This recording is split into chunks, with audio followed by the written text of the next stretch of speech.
Good evening. This is the budget workshop meeting for June 6, 2023. Eat it. Roll call. Mayor Cicerillo. Here. Councilmember Stam. Here. Councilmember Evans. Here. Councilmember Bass. Here. Councilmember Anderson. Councilmember Gregory. Here. Councilmember Kerstetter. Here. Councilmember Wilson. Here. And Councilmember Colbert. Here. Okay, we will start the budget presentation. Who's up first? Mr. Eggleston.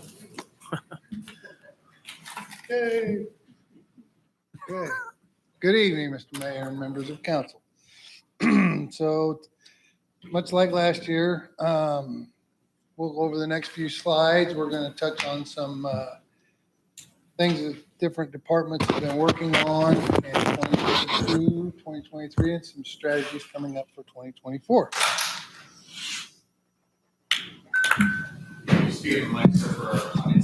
Okay.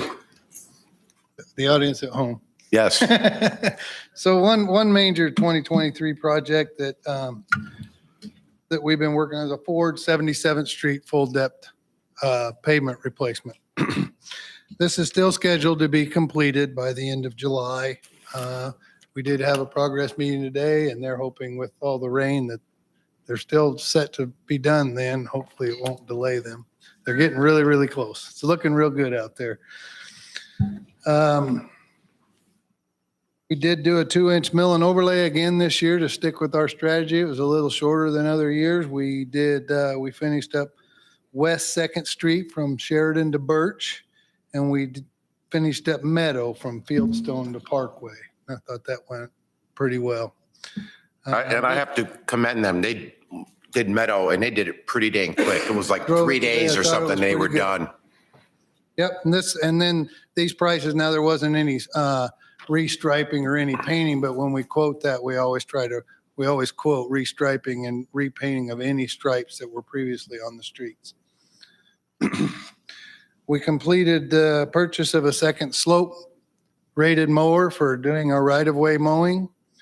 The Streets Division was instrumental with assisting with the Lions Park Pool project this year.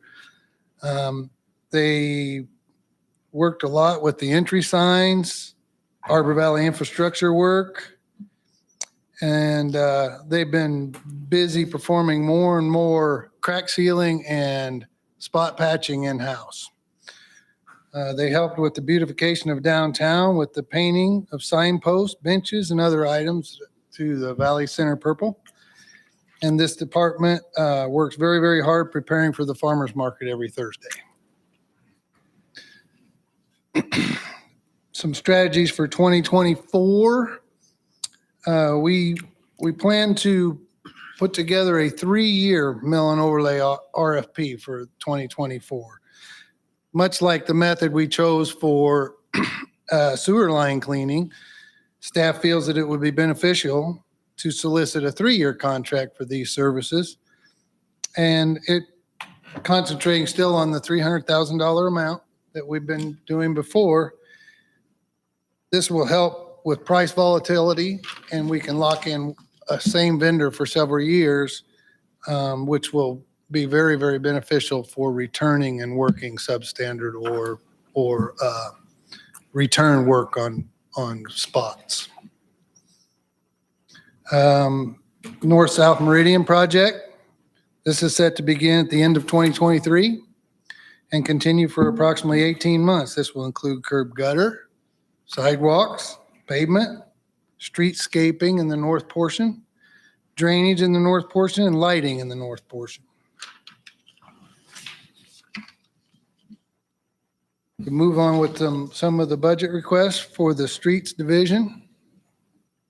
We're asking to increase the system improvement line item to $480,000, allowing for the extra $180,000 to be used for resealing of previous mill and overlay projects, and then working on curb gutter replacement, valley gutters, and other sundry patching that may need to be done that's outside of our capabilities. We have one slight increase in the office equipment line item as for one department laptop that's scheduled to be replaced. In the commodities portion, we are asking to increase the equipment line by 4,000. This is for the addition of stop signs, LED stop signs for the new Ford Seneca intersection. So the new stop signs that have the flashing LEDs on them, as we anticipate that to be a very, very busy intersection, and those are seen very, very well. The asphalt line increased by 2,500 to allow for the purchase of more hot mix so we can work on spot patching in-house, more spot patching in-house, so we can go buy more asphalt. With that, that's pretty much the streets division that I have. Mr. Smith put together a very good budget comparison. So the few increases and requests that I put together would be in here along with other ones, salaries, benefits, and this compares the 2023 budgeted to the 2024 requested. If you have questions on that, I may have to refer to Mr. Smith to help me answer those questions.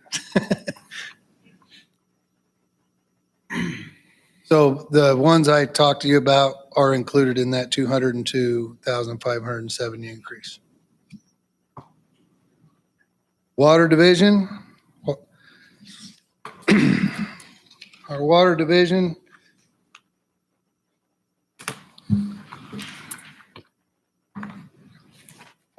in 2022 and on into 2023, they worked very, very hard on the Ford Street water line project, as well as Arbor Valley and Cedar Ridge water lines. They were very, very busy working valves and helping with the contractors with hydrant installs and inspections, testing, and other parts of that project. In 2023, we began the process toward building our water treatment plant. We're in the first stages of that. We've gone through many testing of operations of our valves, the water quality of our raw water, and things of that like. We're currently working on coming down to a good price point for our plant and how to size it properly. We had a KDHE inspection in February of 2023 of our public water supply and its documentation, procedures, policies, etc. Our staff slammed this. They knocked it out of the park. They worked very, very hard Friday before gathering information and organizing. Sabrina Cantrell from KDHE said everything was in great shape. The only thing they had was needed to develop a potential cross-connection plan for remediation, and the team has already had that all put together. So they've already submitted their letter back to KDHE, did a fantastic job. Water Wastewater Division has also begun utilizing a new GIS system that we initialized, and we'll touch more on that later on in my presentation.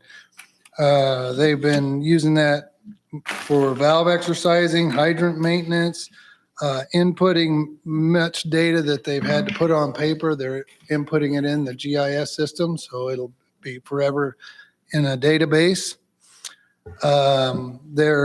The guys are really like being able to use their phone to input this data and wherever they're at. We just initiated some new tablets so they can pull up the maps much better and utilize this system even more.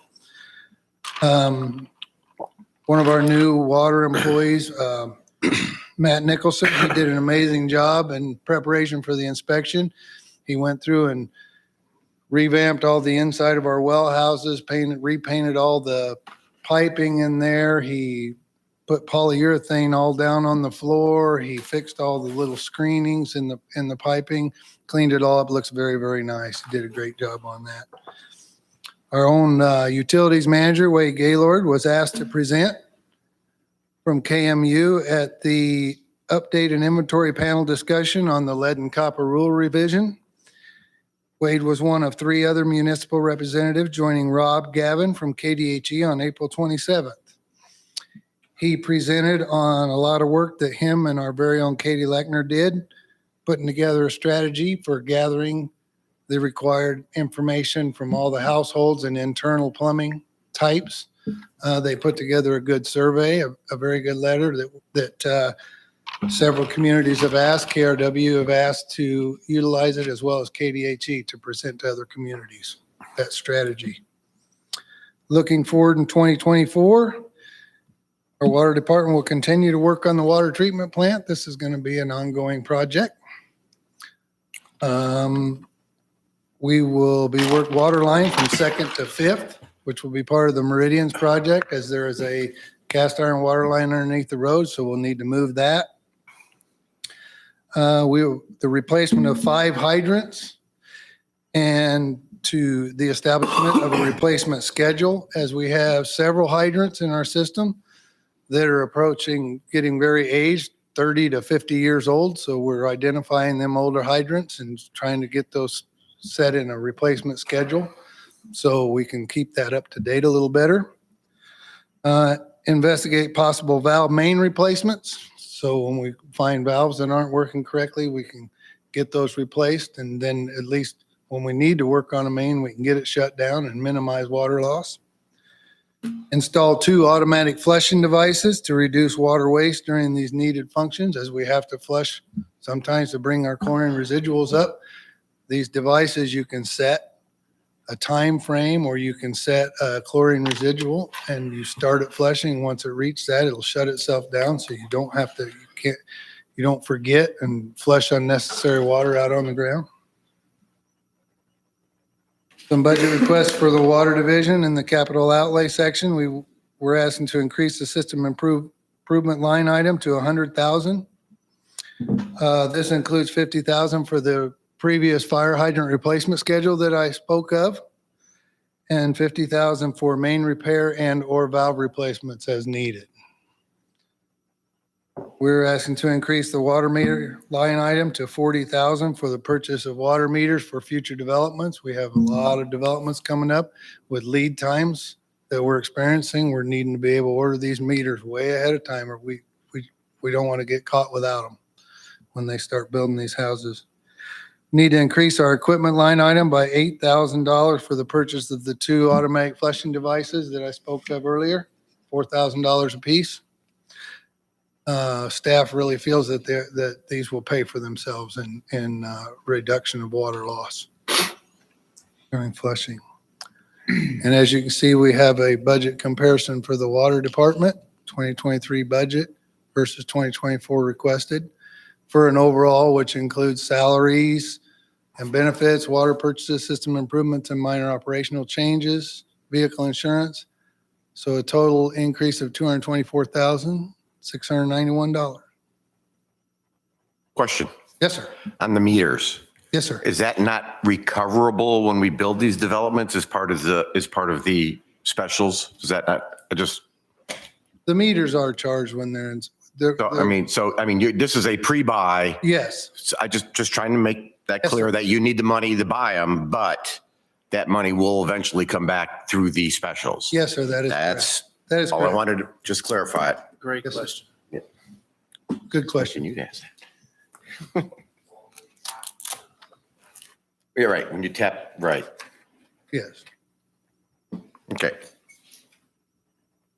On to the wastewater division, some 2023 projects in the wastewater division. We did have a technical memo completed to evaluate options for issues we were experiencing with the equipment on the aeration basin.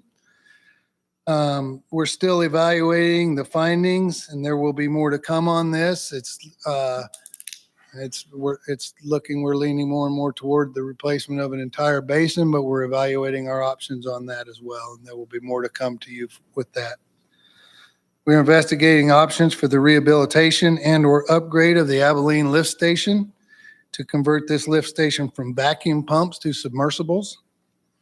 We did some research, and in that research, we found this lift station was actually installed long before any of us were here, and it sat unused for many, many, many years. And once they went to put it online, there was a lot of maintenance they needed to do. With 109 homes in that Sunflower Valley division being added to that lift station, this is a critical thing to get done, is get this lift station updated so we can handle that added load.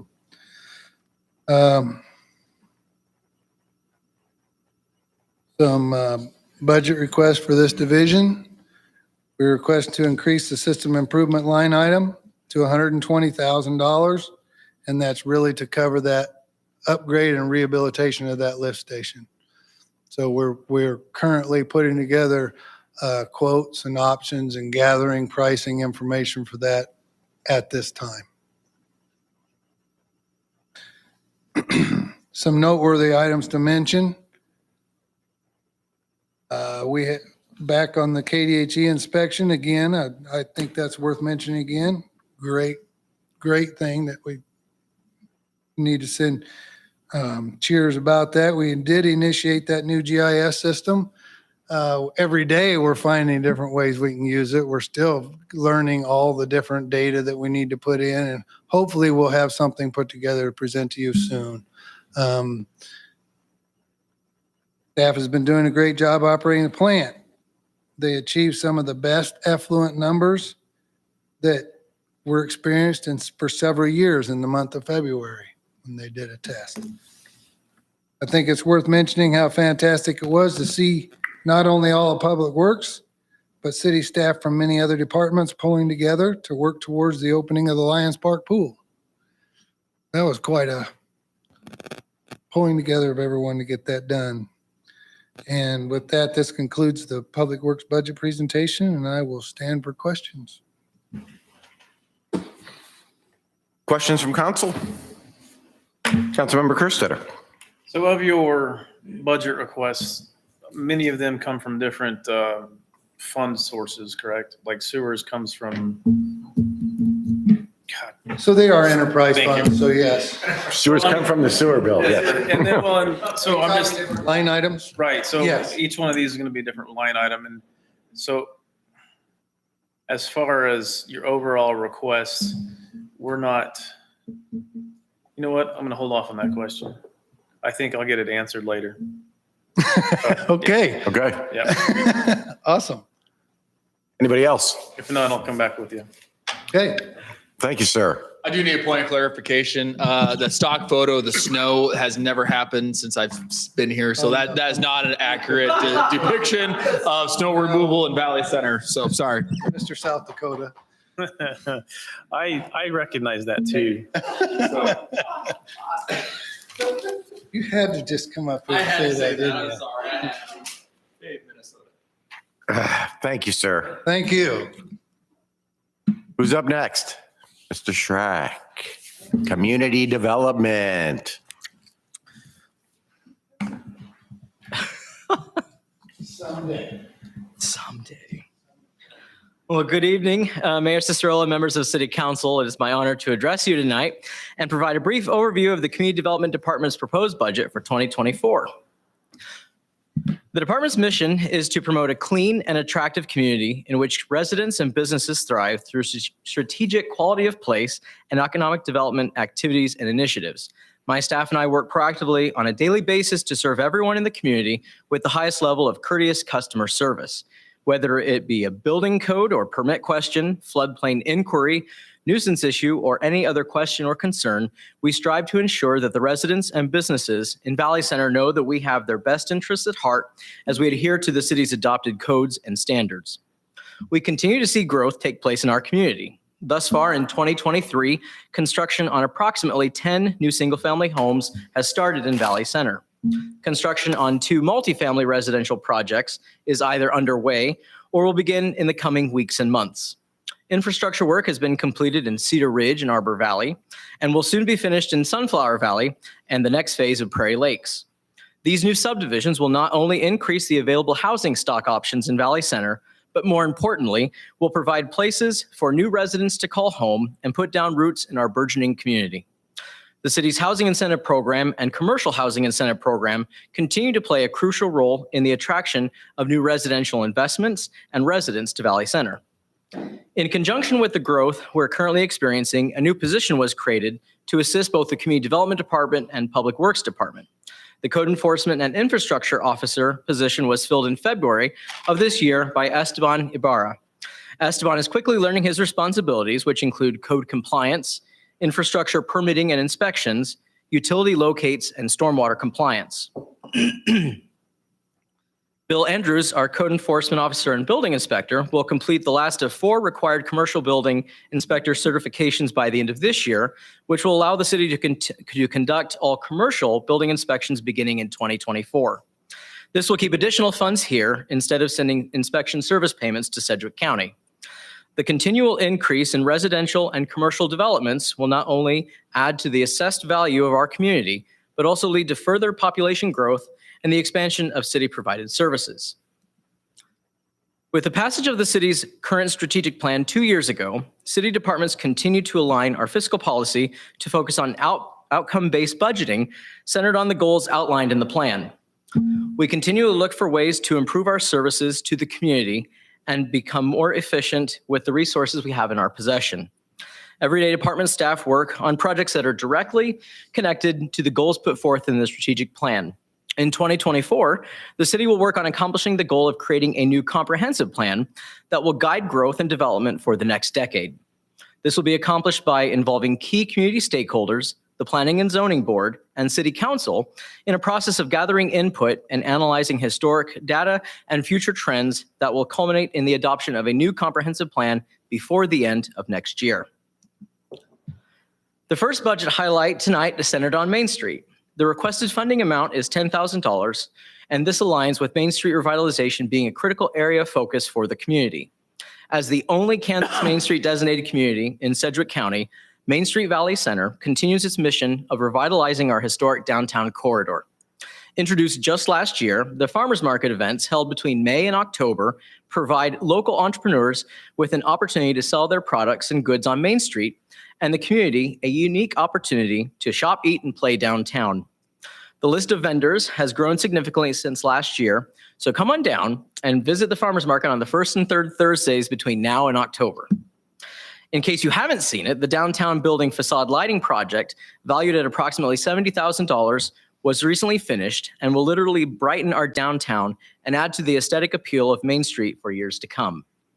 Main Street's return on investment must also be mentioned. In 2022, for every dollar that the city invested in Main Street Valley Center, the private sector invested $10. In a time when the allocation of every taxpayer dollar must be judiciously decided, you'll have a hard time finding a better return on investment. The second area I'd like to highlight this evening is the Economic Development Resources Fund. The requested funding amount for 2024 is $20,000.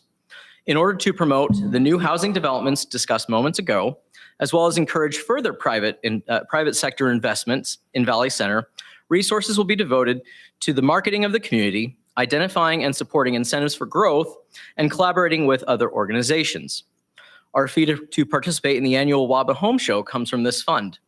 Historically, money from this fund has also been utilized by City Council to financially assist the annual Fall Festival event sponsored by the Valley Center Chamber of Commerce, and provide donations to organizations such as our local PBS station and the Valley Center Mud Daubers baseball team. City staff acknowledge that support for these activities, events, and organizations should be recognized for the positive economic impact they have on our entire community. In closing, on behalf of the entire Community Development Department, I thank each of you for your continual support. It has been a pleasure working with the council over the past 7.5 years, and I anticipate many more years of positive cooperation and exciting growth. At this time, I stand ready to answer any questions you may have regarding the department and the proposed 2024 budget. Thank you. Again, the summary provided by Barry. I will mention that most of these increases are associated with the additional staff person, as we do have an additional vehicle now, which increases the amount of fuel, insurance, and of course, salary and benefits. Council. Thank you very much, sir. Thank you. Mr. Owens.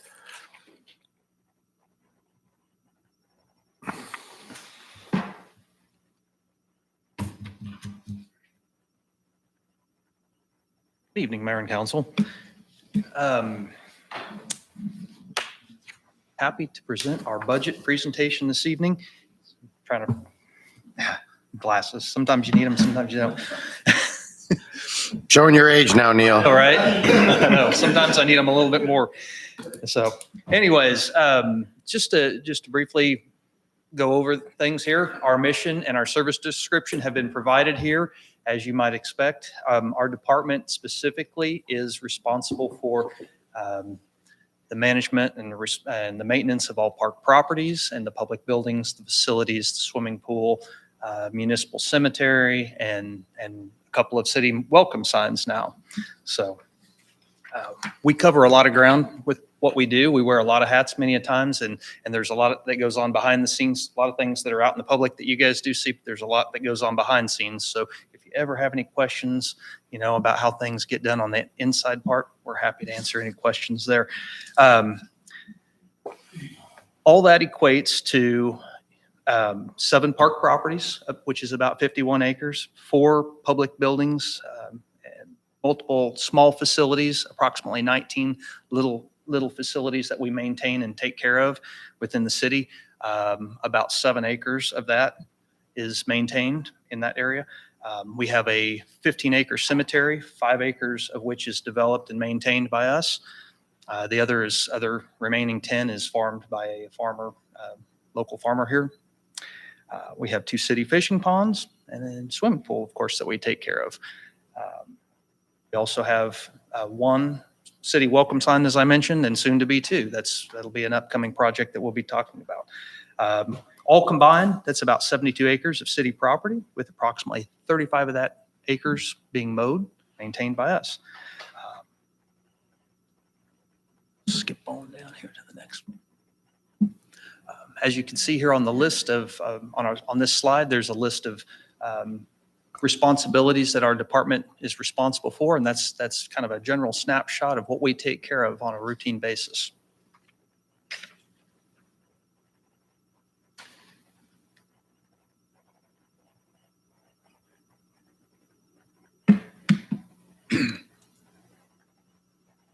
As for the department, we operate with 6 employees, 4 park and public building maintenance technicians, 1 park and building supervisor, which is mainly my counterpart that is in the field, and then me as the department director. Over the past year, I think we've got a whole lot to really be proud of in our department and across the city in general. We've completed a lot of wonderful projects and things that I feel like our department's been very proud of accomplishing. Just to kind of highlight a few, we completed the Wetland Park Trail Loop, the sign at the moving wall, added a new cornhole game at McLaughlin Park. We also completed the landscaping and the street sign project there at 85th Street and Broadway, which we were really sunk a lot of time into, and we really have appreciated doing that one. It's been different and new for us. And then, of course, most recently, the renovation project at Lions Park and assistance with the pickleball courts being completed there. So there was a lot that we really were proud of and appreciated getting the opportunity to do.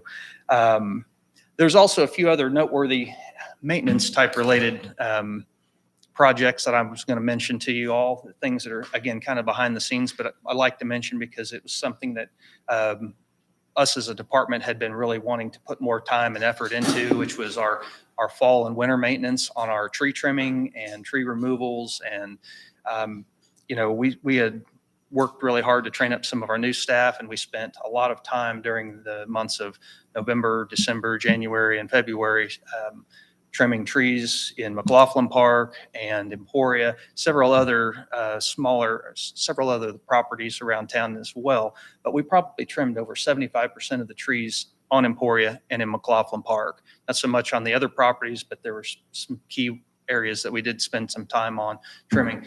Of that, we also removed 17 mature trees, which that didn't sound like a lot to some folks, but for us as a department, a smaller department with maintaining our other responsibilities, it was a lot, and it was something that we weren't necessarily used to. But so we were really proud of that as a group. It was an opportunity to come together and work hard together and kind of grow as a relatively new team. So I just wanted to bring that up as well. Rodney already hit on this a little bit, and I was really excited to mention this too. Just seeing the groups come together, the departments come together, especially specifically during the completion of the renovation there at Lions Park. We couldn't have done it without some of the other departments stepping up and jumping in, and folks volunteering their help and services. So and I've been so appreciative of that. It was a lot.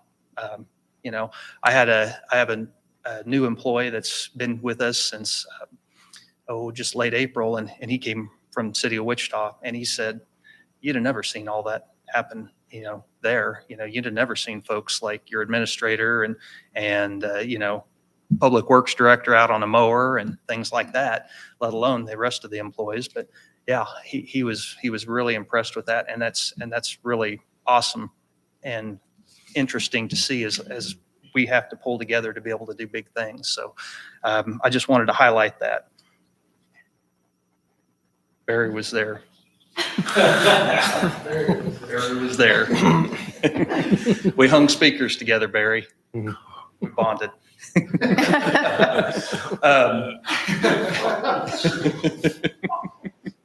It was good times. There was a lot of blood, sweat, and tears, but we had a good time, and we really grew together, I think, as a city and a department. And I think you guys need to hear that. I think the public needs to hear that. That's great for our community to hear that, how well we work together as a team. And Brent cracking the whip. Oh, there was always that. I didn't give you hocus because of what started that week. He left us alone for the most part.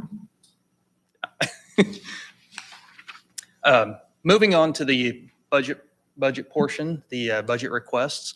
We're not asking for a whole lot this year. We've got a lot of things that we've had going on. We've still got several things on the horizon coming up for next year. Some of the allocations that we're requesting for are coming from outside of our operating budget to help minimize the costs to our overall impact on the general fund. So they've been allocated, like, for instance, the restroom partitions for McLaughlin Park and the sidewalk point repairs allocation there for some sidewalk repairs. Those are two items that we're going to be taking out of special park and rec fund. So it won't have any impact on the operating budget for us. So the electric, the irrigation, landscaping, water connection for the Ford Street sign that's coming, the other one that we've got in the works, that all is going to come from some reserve funds. And then lastly, we're going to be helping alongside with, I'm sure, Public Works and whoever else, working specifically on the streets or on the trees for the street project there on the Meridian project. So we're excited to be able to be a part of that. And of course, the project will pay for those items as well. One of the other things that Mr. Clark has challenged us to partner up with Public Works on is working on utilizing some of our asphalt millings that we've got stockpiled and completing or working towards building a trail off of the new sidewalk that's going to be laid over at the Sunflower Valley addition. So that's another project. Minimal impact to any kind of budgets since we already have the stock. So those are some of the different projects we're going to be working for specifically. So lastly, this is a snapshot that, of course, Barry put together for our budget. So you can see an overall impact of what it looks like to our budget. There's approximately a $79,000 increase, specifically made up of vehicle insurance, the pool management fee, salaries, benefits, minor operational changes. So that's all I have for a budget presentation. I would stand for any questions you might have. Councilmember Kerstetter. Yes, sir. Regarding the McLaughlin Park restroom deal, is that due to Partition. vandalism? A little bit of both. Those partitions have been in there for quite some time. We have had a lot of problems as of recent with them, parts of them being torn up and just overall damage, but they are metal. They've seen better days because some of it's rusting through. Right, okay. And Unfortunately, we have kids that need something better to do. Yes, sir. And I'm aware that that's happening. So I just was curious. The panels that we're looking at using would be something, would be exactly similar to what we have installed over at Lions Park and the pool bathhouse area. Okay. They're a solid plastic panel. They're going to be a lot more resistant to vandalism, just general wear and tear in general, What about resistant to engravings? They're dimpled. The panels are actually dimpled, so it's actually a little harder to carve into them. Good. We used black, so the common black magic marker Sharpie is not really going to show up so much. All right. I'll put that in there. So we made every effort we can to try to think of the ways we can Okay, cool. combat that vandalism issue there specifically with those panels. So, we're actually going to look at when we install them, not just free hanging them. We're going to put a support down Oh, to the ground, maybe up to the rails.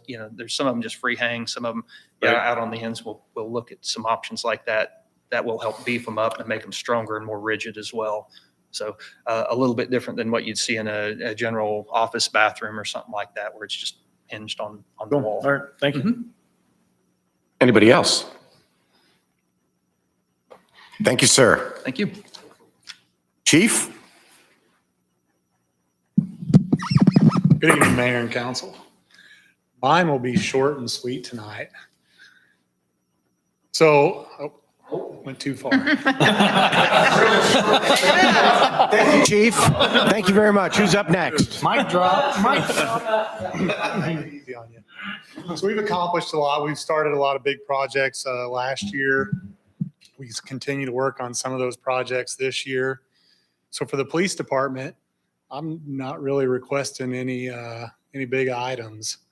So my budget comparison, you can see on the police, it's a rather large increase, it looks like. Most of that, as the largest department in the city, most of that's going to be salaries and benefits, of course, along with some minor operational changes.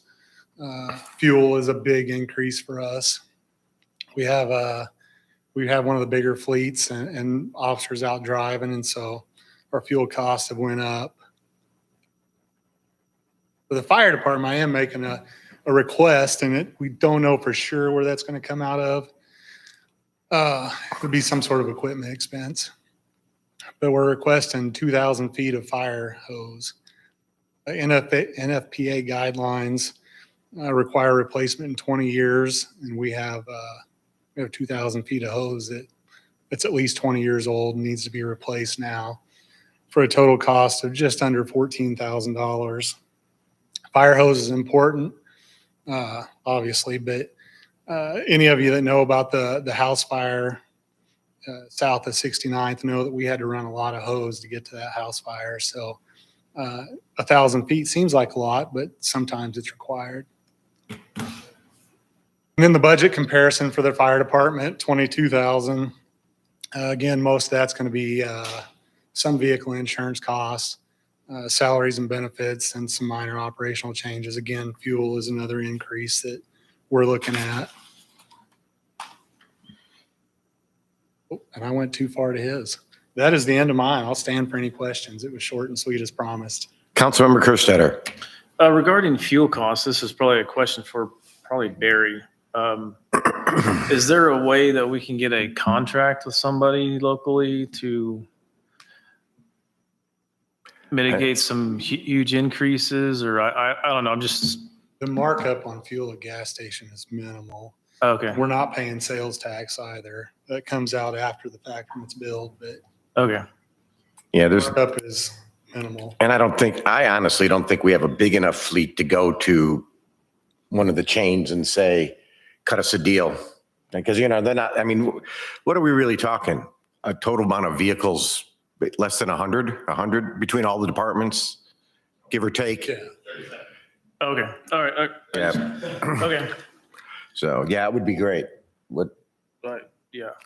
And then regarding the fire hose, is that something that we should maybe get on every 5 or 10 years buy some rather than?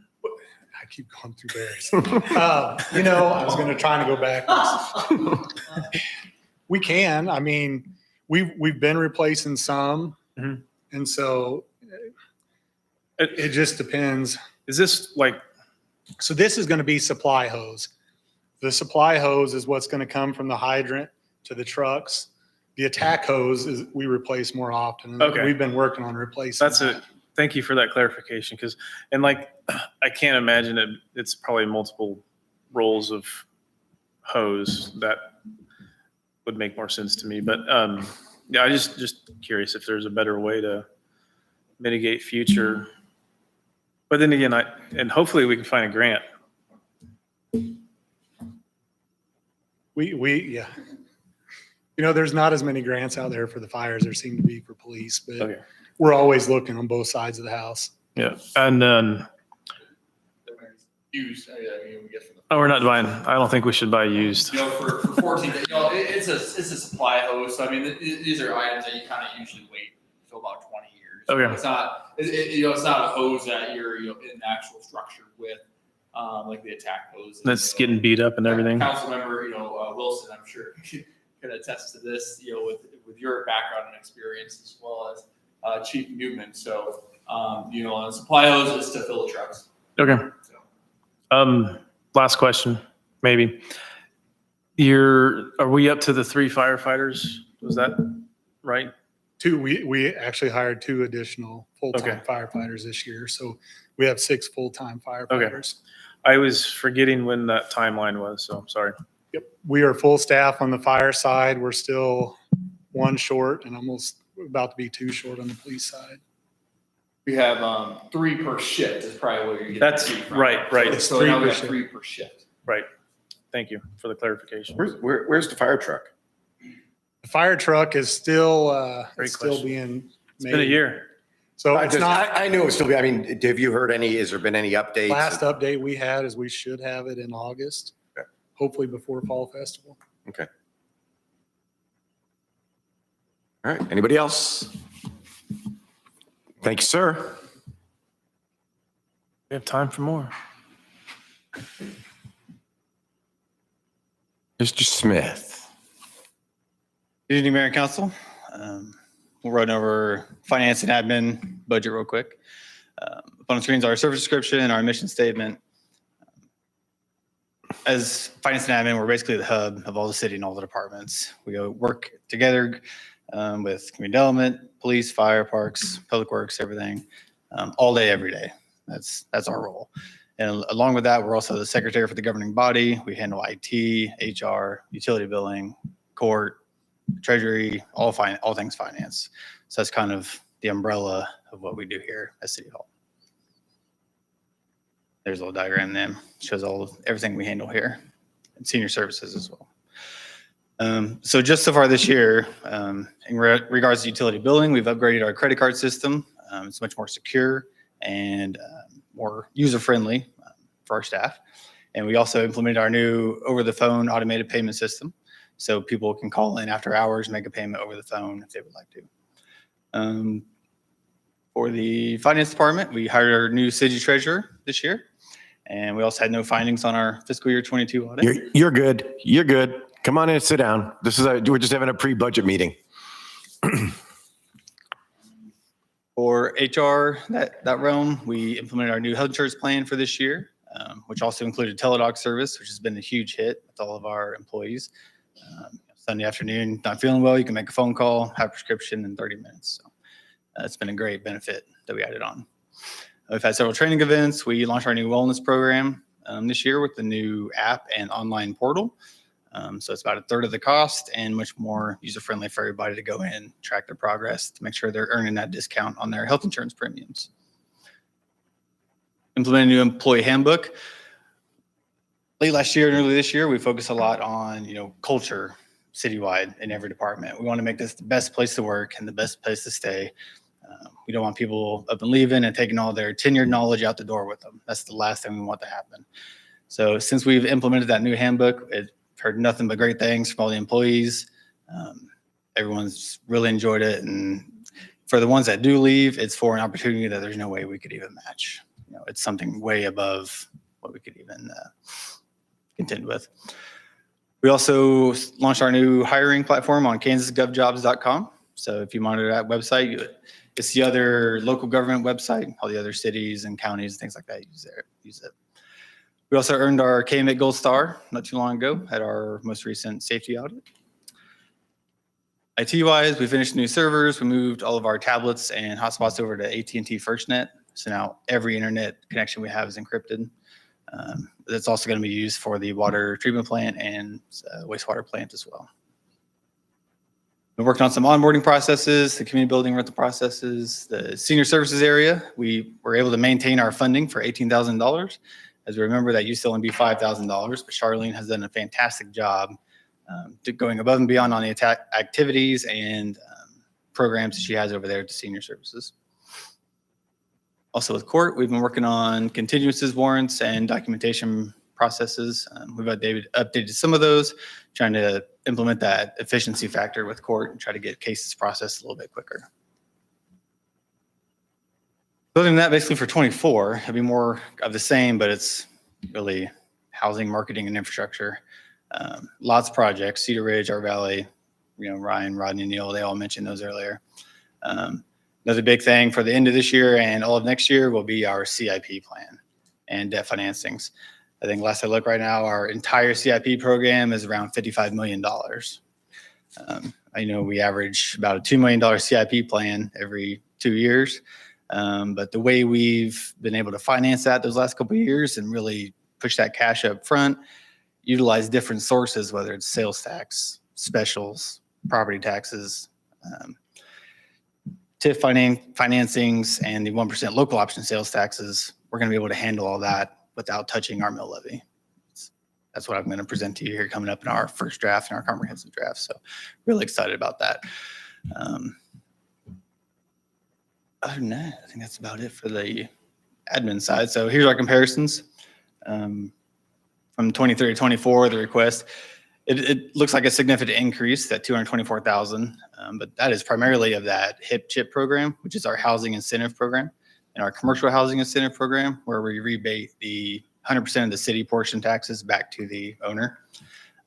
That jumped from around 70,000 to 150,000 for next budget year. So those chunks of houses are coming online. And keep in mind, as those fall off at those 5-year marks, that'll then move over to a transfer to CIP. So by, I think, 2027, we'll be able to add an additional $100,000 in cash to CIP every year. So we'll have an additional $200,000 every cycle, pay down that debt, hopefully lower our debt over time. So that's the goal there. It's in progress. It's working perfectly right now.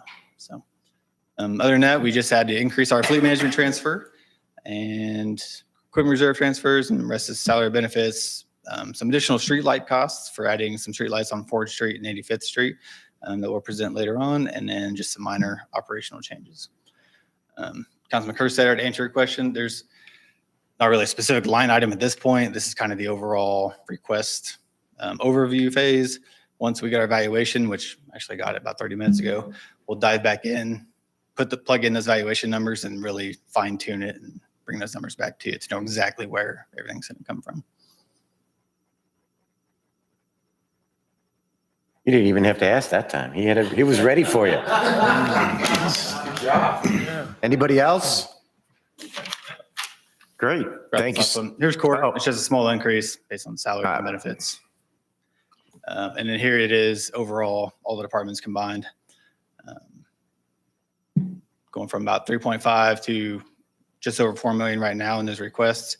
As I said, once we get that valuation number, we'll plug that into the revenue side with our increased sales tax revenues that we've been seeing consistently for the past several years. And that number will look a lot lower than what it looks like right now. So this is just focusing on the expenditure side and all the requests the department heads have made. Well, we have it now, so that's awesome. That one's done. And this will conclude the presentations. Let's have any questions. Otherwise, we'll do our first draft at our next meeting on the 20th. Anybody? Nope. Thank you very much. Thank you. All right, let me move to adjourn. Is there a motion to move? So moved to Move. adjourn the meeting. Thank you. Motion and second to adjourn. All in favor, aye. Aye. Opposed, nay. Meeting adjourned. We'll be back in 9 minutes for our regular scheduled broadcast.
of the United States of America and to the republic for which it stands, one nation under God, indivisible, with liberty and justice for all.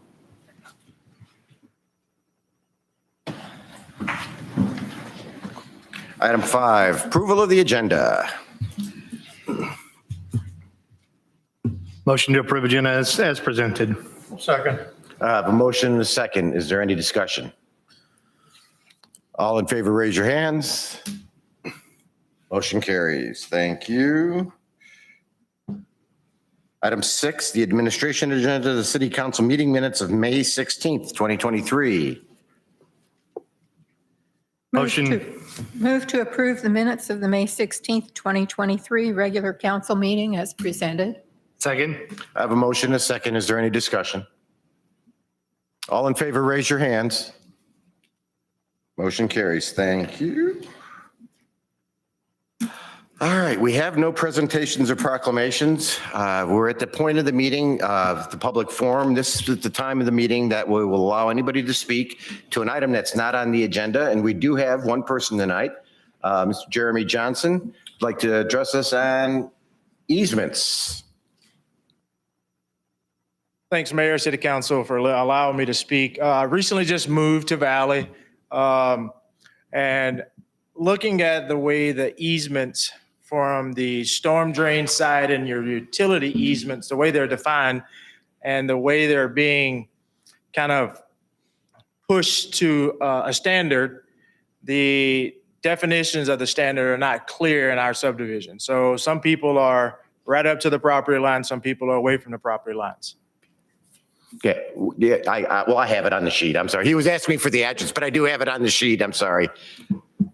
Say your name and your address. Well, I've got his, so it's good, but he lives over on Wakefield. So we're talking. Johnson. Everybody knows. Yes, that's my fault. Sorry, go ahead. I'll start over. Jeremy Johnson, 748 North Wakefield Avenue here in Valley Center. When it comes to the easement, so I've dealt with easements before in another city. I know everything's different.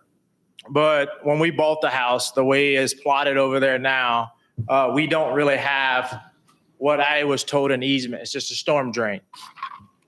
So it has the grading in my backyard, and we went to go to do a permit for a fence.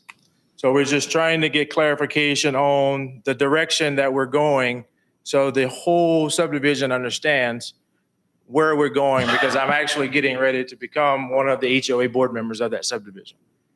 So I'm trying to get ahead of the game so we can kind of make this a smooth transition for everyone. But I would really enjoy, and I will have conversations with anyone that wants to come out to my backyard and walk it, on how I look at it, because right now we're looking at what's above the ground, what's not being done to the dirt.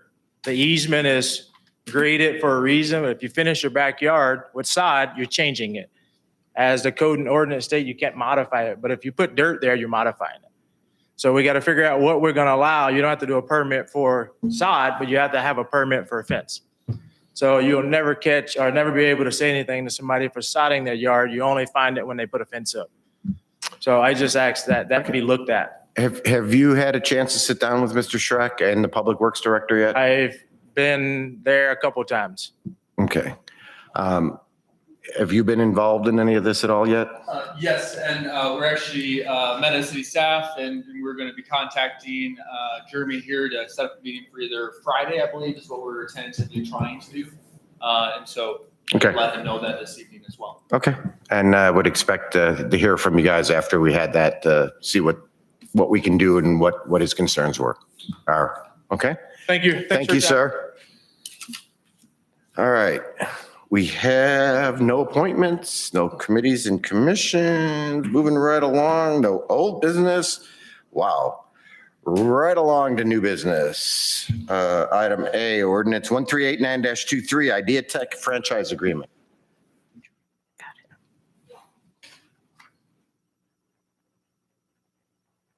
Good evening once again, Mayor Cicerello, members of City Council. Today, we commemorate the 79th anniversary of the D-Day invasion that took place on the beaches of Normandy, France during World War II.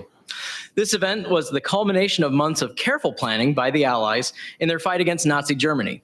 In what became known as the largest amphibious invasion in military history, the invasion force included 7,000 ships and landing craft manned by over 195,000 naval personnel from 8 allied countries. Led by Kansas's very own General Dwight D. Eisenhower, almost 133,000 troops from the United States, the British Commonwealth, and their allies landed in France on D-Day. This coordinated effort resulted in the successful opening of a second front in the European theater of the war and led to the eventual defeat of Nazi Germany in May of 1945. Now, you may be asking yourselves, what does any of this have to do with fiber internet? Much like the Allies did during World War II. Well, I'm sure glad you said that because I was about to stop you here in a minute and say, Thank what you. what did I miss on the agenda? Okay. Much like the Allies did during World War II, strategic planning and coordination is needed in our day to ensure we are successful as a community. Part of that success means that the residents and businesses that call Valley Center home have access to high quality, reliable, and affordable internet service. Tonight, we will hear a presentation from a telecommunications company called Ideatech. They will present information on who they are and how they will bring new fiber internet service into the community. As we have discussed in previous meetings, having affordable, high-speed internet service is crucial for everyone in our community. This is a D-Day moment when we have the opportunity to collaborate with a private sector company to expand the options of available telecommunication services in Valley Center.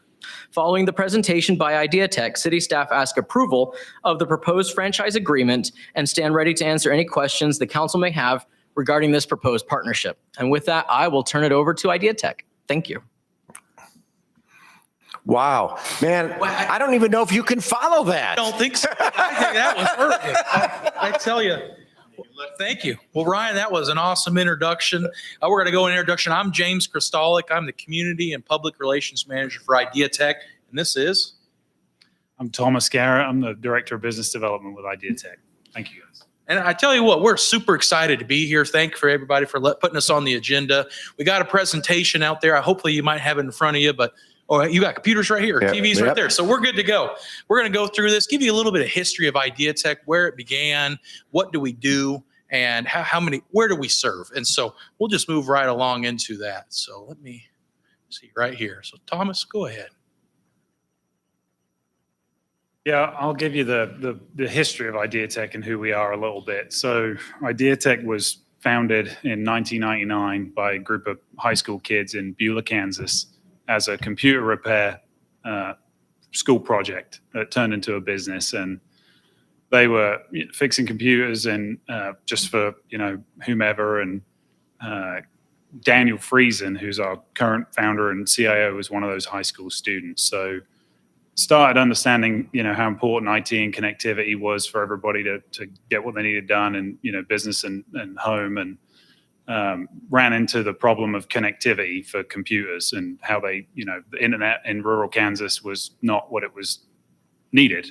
And so started looking at ways to improve connectivity and actually they were buying resale DSL companies and then refiguring the company and making it profitable and then turning them on and various different endeavors. And in 2007, realized that fiber optic internet was going to be the future. It was going to be what everybody was going to do. It was happening, and it's been happening in the military since the 70s. It's been happening on a consumer grade in big cities for a while, but rural Kansas, it wasn't a thing. And so in 2007, they built the first fiber optic infrastructure in Beulah, Kansas. No other small cities in Kansas had fiber to the home, and Beulah was the first. And so, going through that process, when Daniel and the guys had their computer repair business, they had fixed a computer for a Verizon. Somebody that worked for Verizon. They had a cell tower outside of Beulah that they wanted to connect, and called up Daniel and said, "Hey, I heard you're building fiber optic infrastructure in Beulah. We have a cell tower. Would you be interested in connecting it?" So he said, "Yeah, we'd love to do that for you." Connected the tower, did a great job, was asked to do another one. And fast forward into 2011, they had built 2,000 miles of fiber through Kansas, connecting Verizon cell towers across the whole state. And basically ended up with a company that was had a very valuable revenue stream, but was a little bit unscalable. They, didn't grow it really well from a management perspective. This is, kind of admission of Daniel. Like if he could have done it over, they would have grown it, in a more scalable fashion. And in 2015, they were approached by a company called Zayo, who does backhaul networks for carriers. They connect, aggregation points for people like us across the state. And they said, hey, you have a valuable business here. We'd be interested in purchasing it. And so they went ahead and sold the 2,000 miles of fiber and the revenue for Verizon and some other enterprise solutions that went with that. And said, okay. And they kept the Beulah Market, Haven, and I think Mount Hope, where they built fiber in those small towns, and said, what are we going to do now? And the vision was internet freedom for Kansas, connectivity, fiber to the home for folks in Kansas. Took all the proceeds of the sale, reinvested them in the business, recapitalized, and went out and started building fiber to the home networks. And so fast forward to 2018, we've been building fiber to the home networks in rural Kansas, and went after a federal grant opportunity called the Connect America Fund to build infrastructure in rural Sedgwick County and rural Reno County to connect rural homes that otherwise are too high cost to be served by private dollars. So started building that network, and then in 2020, you might remember we had a small thing that happened and everybody's had to go work from home, and the government was trying to figure out how do we improve connectivity for folks that need to work from home. And so they put out some funding, and the state had to appropriate some funding, and we applied for that funding and expanded again, took $14 million in a grant fund and expanded all the way out to Western Kansas and built, I'll give you a little bit, the CARES, there's another slide that touches this, but the CARES network was served 3,000 homes stretching down to Liberal, Kansas, cost $14 million to build. We built it in 3.5 months. We were really, really busy for a little bit. It was a growth inflection point for us again, where we grew again, and we're able to further the mission again. And we keep knocking down these big projects. And then here in 2022, we looked at, okay, what do we want to do? We keep growing this thing. We keep, doing more and more to connect Kansas. What's next? And so we went out and secured funding to really grow and really invest. And so I'll steal James's line a little bit, but we have $100 million that we want to spend in Kansas connecting homes and businesses to fiber over the next 3 years. And so that's where we're at today. So that's kind of the history. We've got 150 employees now, reformed the business, built it in a much more scalable method with a leadership team that's second to none, and have a team that just is fantastic. We're based out of Beulah, Kansas, and I would 98% Kansas employed. We have a couple of employees that we employ that are remote, but almost everybody's a Kansas-based employee here in the Hutchinson, Beulah, Wichita area, and then some Southwest Kansas employees too. So yeah, that's kind of the history, and I'll let James. Yeah. And Thomas, he always does a good job explaining that better than I do, and he gets going. But as Thomas said, 140 employees we've got right now. We've got a lot of different contractors that we use. We just had a big party June 1st to bring everybody together. So this is an old photo from 2 years ago. And so the photographer had to step back a lot farther to get everybody in the picture. And it's really great to see us grow. And when you look at our map of where we've come, throughout the state, you will see that we're in about 90 different communities for that, and it's awesome. All the way down from Liberal, all the way, as Thomas said, up to kind of Emporia, Strong City. We like to be good community partners in everything that we come into. But fiber, it's the blueprint for growth. It really is, because when you have a good fiber connection, anything is possible. I can tell you when CARES happened and we went to some of these cities like Mineola, Meade, they didn't have connectivity. So children were sent home from school to try to figure out schoolwork, but parents didn't have Wi-Fi at their house because maybe it was too expensive, or maybe they didn't have the fiber connectivity, because the problem with wireless internet is you have to have good line of sight. You might have good line of sight in the wintertime, but when those leaves come to fruition, you might not have a good line of sight, and everybody gets on the internet sometimes on a coax type connection that might have been there. It bogs down.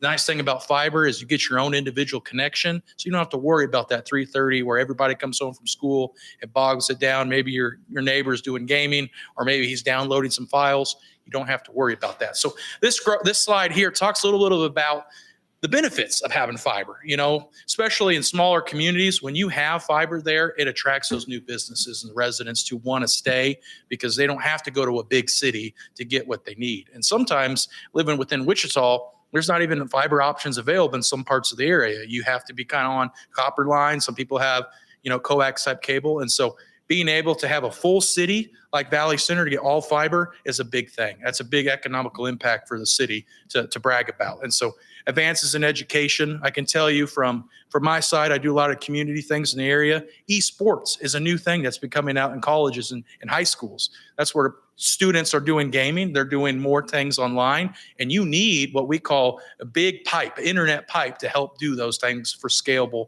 for future development. So this is what it kind of talks about a little bit within this slide here.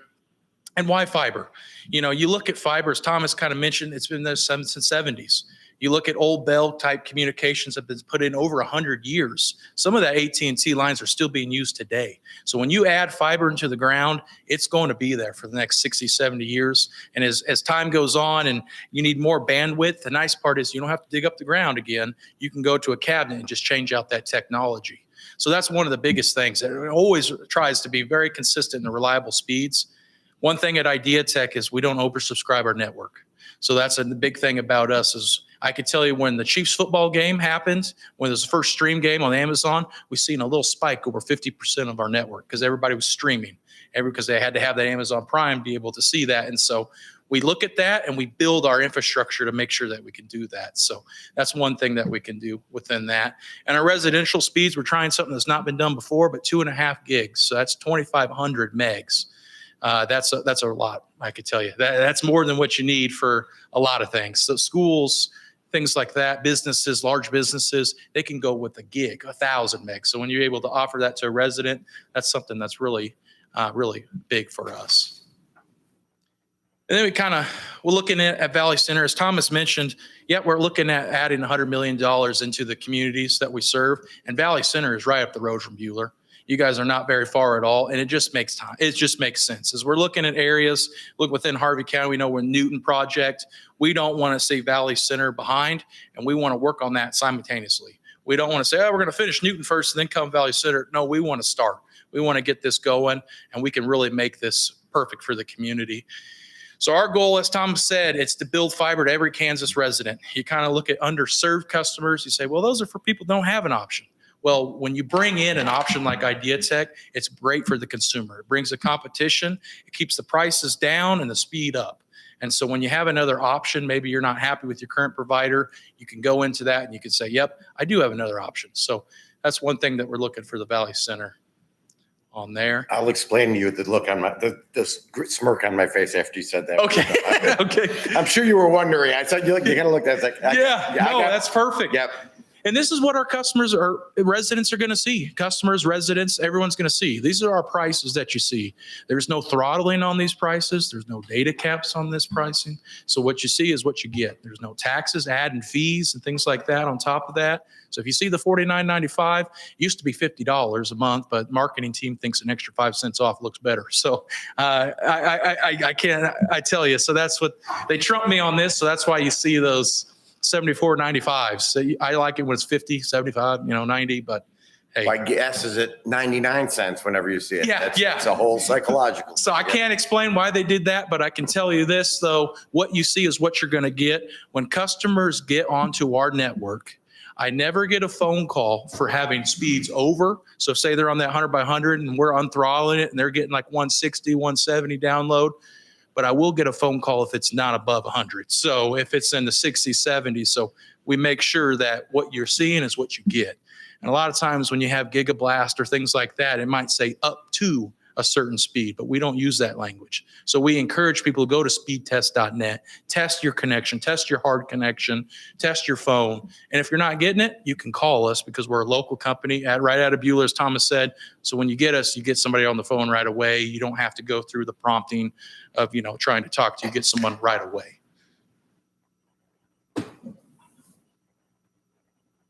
Kind of move right into this.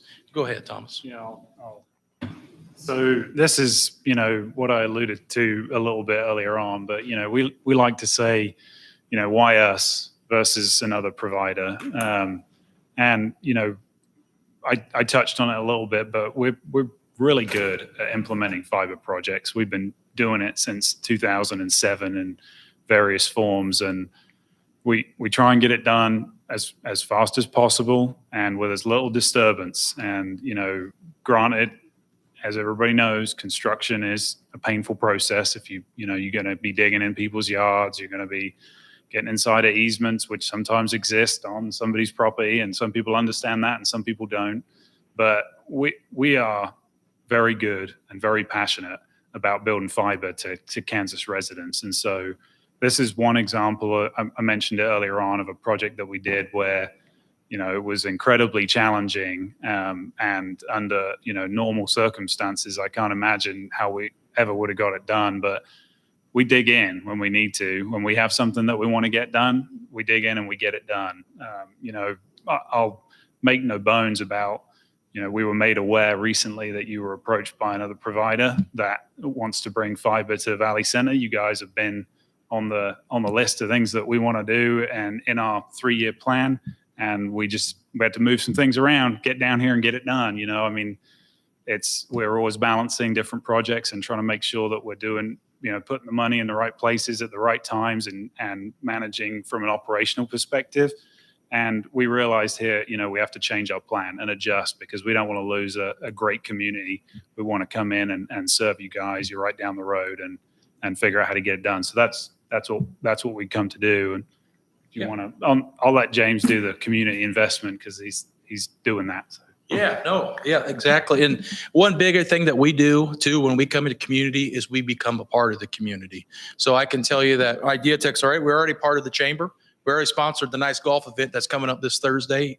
I'm playing in that tournament, but I can tell you I'm not going to be very good. So, it's a nice day to get out of the office to come play some golf and enjoy it. But that's just one of the many things that we do. We try to come into a city. We say, what can we do to help make an impact in the community? Sometimes it's free public Wi-Fi, where we can kind of get creative with the city. We sit down with the city manager and the staff and we say, okay, let's compare certain bills that you have, see if we can, number one, save you money, but number two, what does the city need? And that's what we want to figure out because we know that the downtown area, it's hopping. It's getting back into it, and it's really good to see that a lot of businesses are down there. I know that you guys do like a fair down in the downtown area, and some cities that we've gone to, we've done little mobile hotspots, kind of where we put infrastructure so vendors can have their POS systems, they're Square connected, and they can make payments. And it's a good thing to have. I know you guys got those awesome lights downtown too. So, and being able to connect music or however you want to do it, having a good internet connection is going to really help with that. Then we look at donations and sponsorships too. We want to help. We have a budget at IdeaTech to help serve the communities that we do. And so when we're in a community, we say, hey, here's an opportunity to be a part of this, whether it's a chamber event, maybe it's a city event, or maybe it's even something that's been locally put together and they're trying to help spread. We want to be able to make sure that we attend these types of festivals and community foundations, youth programs, things like that. Anybody can go onto our website, ideatech.com. And fill out a donation request. We have a donation team that meets regularly, and we just try to make sure that we can get that all squared away and let that customer know or individual know that, yeah, we can serve you, and here's what we can donate towards it. So 2022, we partner with the White House, It was funny because we were the only one of the Kansas providers to do so. So a program with the ACP, Affordable Connectivity Program, we're basically, what we're doing is we're allowing residents to apply for this and we're charging them $0. The state allows them to take $30 off, but we actually knock that down to $0. And we try to spread the word of what does it mean for ACP? Because a lot of times people don't know about it. If you're a parent and your child automatically qualifies for free or reduced lunches, you qualify for this program. And so what we like to do is we try to get with the school districts and say, hey, did you know this is out here? Any broadband provider can do it, but IdeaTech is actively trying to say, hey, let's get this there. Let's help you. Let's do a train the trainer to where they have the staff know how to walk them through the website, things like that. And so that's a little bit of what we do in the communities that we serve, and you're going to see a lot of us. We've got people like staff, right? Like I said, we have door-to-door people that want to come up here and meet people, obviously check in with the city, make sure they need peddling license and everything is squared away. But we want to make sure that we are involved in the community and we're the right partner for you guys. And so Thomas kind of touched a little bit about this. This is kind of what you could say a report card, or kind of highlights your achievements. Just recently, we won a CPF grant in Western Kansas on Highway 83, and that covers a lot of miles, over 400 miles in Southwest Kansas that didn't have any options at all. And that's where we like to serve, because when you go into an area that doesn't have an option, and it sure feels good to do what you're doing. And so this is a little bit of things that we've had here, just to kind of show you that we know how to make sure we do this, and Kansas owned and operated. And so I can tell you that 5-6 years ago, internet used to probably be considered a luxury, but now it's not. And as we kind of mentioned earlier, that, CARES came in, COVID happens, and it was a really issue throughout the state and through the country. And so now that we can offer this, we've been working with the Kansas Broadband Department to try to figure out how do we help get Kansas connected. We're like the 33rd state of the worst, is what they told us. And so we're trying to make sure that we get the dollars into Kansas and to help put more things in. And so we work on a lot of different grants. And when you have fiber in a city, it sure makes it a lot easier to build out in the outskirts of cities, to touch those areas. When you don't have fiber at all, well, it's hard to make a business case sometimes. And so we try to make sure that the cities that we come in, we can make sure that even the people on the outside skirts of town who may not have fiber, maybe we can supply them with a wireless temporary solution until we can build fiber. So a little bit on that. Anything you want to say on this one? No, not really. I mean, I did want to, just quickly walk through a little bit. This doesn't have the specific slide in there, but about, our plan to address fiber connectivity in Valley Center. And so we have, kind of a phased approach that we've talked to the city staff with, about, working through the town in a manner that's controlled, where we would have, permits in certain areas of town, and we wouldn't come in and just start, building willy-nilly all over town. But our goal is to connect every home and business with a fiber connection inside the city limits of Valley Center for you guys. That's the goal. The initial plan that we have laid out is mainly the center of town, but we're designing and engineering and getting ready to extend that all the way out to the edge of the city limits, and it is going to come. So I just wanted to make sure that was addressed. Yeah, and I apologize. I thought that was the right slide here. I have zone pictures that you can see of the map, that maybe I'll be over here. I can maybe send this around too, that you can see. They may have it too. They might have it. We broke it up in 6 different quadrants, and I can email this over as well so that all the council members can have this. But the goal of all these 6 quadrants is to have it done within 6 months. And so we start in one zone first. We work as fast as the city wants us to work. We make sure that we get all our permits and everything in line, but then we move, and then we move, and then we move. So different people will be different or connected at different times. So it's not all going to come live at once. We send mailers out. We do door hangers as well. We make sure that the resident is informed. We do informational meetings as well. In fact, we've got one June 21st for the chamber. Hopefully you all can attend. We're doing sponsoring the luncheon. And we're going to talk a little bit more of the business and what residents can expect. But yes, that's one thing that I just wanted you all to know. 6 months is what we're looking at building. I think that's, Yeah. yeah. Ready for questions? Yeah, we're ready. All right. This is the part I like being the mayor because I get to control who gets the questions first. So I'm going to speak first just so you understand my smirk.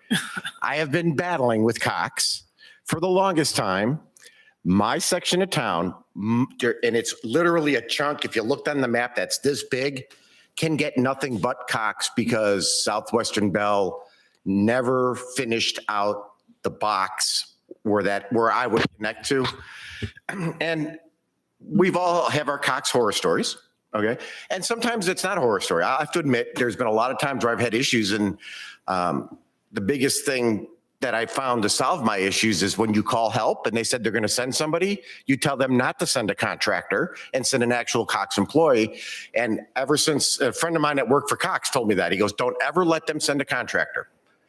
And he's been right. But I'm a big advocate. I'm an IT guy. And I know where fiber is and I know where fiber should be. And it's taken way too long to put fiber in the ground all over the country, basically, for the homeowner. So I'm really excited for that. So wherever your plan is, I live in the north end of town and whichever zone I'm in that we might have to do some, no, I won't, I wouldn't do that. Where is like your head in? I mean, where are your connections to the world located? I'll address it the best I can because I'm not the engineer, but I got a rudimentary understanding of the network. So we have 3 drains. Mhm. We have a drain in Kansas City. That was the word I couldn't think of. Thank 1102 you. Grand. We have a drain in Wichita, and then we have a drain out in western Kansas, and I think it's in Liberal. Okay. And so that's our, out points on the network. And then we own a lot of our own middle mile, which a number of providers don't do that. Mhm. And wherever possible on the network, if we can't own our own network, we lease end-to-end fiber between head ends so that there's no question as to what our backhaul is carried on. Because there's providers out there that have wireless backhauls from their nodes or pops, and it's important to us that that isn't the case. And so wherever possible, it's always a dark fiber for us that we can light ourselves to maintain our own backhaul. But related to where's the pop? I mean, we have a pop in every city, Okay. sometimes 2. So there's a number of aggregation points, I like to call them, within the city that we stem out from. And within Valley Center, it would actually be in the AT&T co-location building. So we put facilities inside their building and then use So that. it's down the street here. Yep. So it's those things are built like a tank, big generator, lots of rack space, battery backup. So it's really reliable. Well, I appreciate that. And you did answer it quite well. I know I didn't quite get I got the question out good enough for you to answer it. I'm not sure if anybody else understood it, but I did, and you answered it quite well. I'm glad to hear what you said. So Councilmember Kerstetter. Are you sure? Yes. All right. So we've had one fiber place come in here and talk the talk. Are you going to actually walk the walk? Yeah, that's the goal. If you guys approve this thing tonight, there should be some guys digging pretty soon. How soon? Tomorrow. Yeah, perfect. I saved that question. I knew somebody else was going to ask it. So We've got a crew that's really looking forward to get started. And so we said, well, hang on, let's get through the meeting first. Everything goes well and get the permits and things going. So Councilmember Stam. Something you said, it makes sense. I talked to, and maybe this was answered in the presentation through maybe some money, but I talked to your CEO, Jared Reimer, last summer at the racetrack, and you called me the next day, and you said that it wasn't feasible for you guys to come here because we had to guarantee a certain number of houses to hook up to make it financially beneficial to you. So what has changed in the last year? So you remember when that phone call was? Do you remember? It was midsummer, June, Okay. July, So maybe August. we secured $100 million after that to go out and invest in infrastructure. And we were able to significantly accelerate our plan to build out. And what changed was what we used to do was we were capital constrained, right? Like every business that's trying to grow, like you only have so much capital. And you're always trying to like look for the absolute best investment first, because you got to make that first investment, get revenue back, go make the next investment, and keep doing that. We were able to go out and secure enough capital that we can grow a lot faster than we were before. And so now we're making a lot more speculative investments. And when we built the plan on what that investment looked like, I mean, you imagine like you go to the bank for a loan, right? Like you got to give them a business plan. We had to compile a plan of what we want to do over the next 3 years. And you guys were in that plan as well as, you know, a number of communities in the area, and compiled that list. And it's like, hey, yeah, go do it. We got 3 years worth of capital. Let's go do it.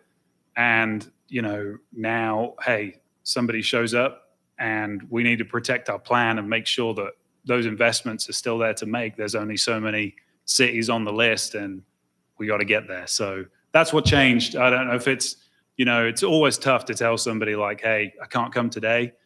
We're fortunate enough we've been able to solve a big problem and be able to go faster. We'll wait until we run out again, and then we'll have to solve the problem again. But that's what changed. Hopefully that's good enough. And I'll tag on to what Councilman Kerstetter said. I hope you walk the walk. Yeah. Yes. You do have some existing customers.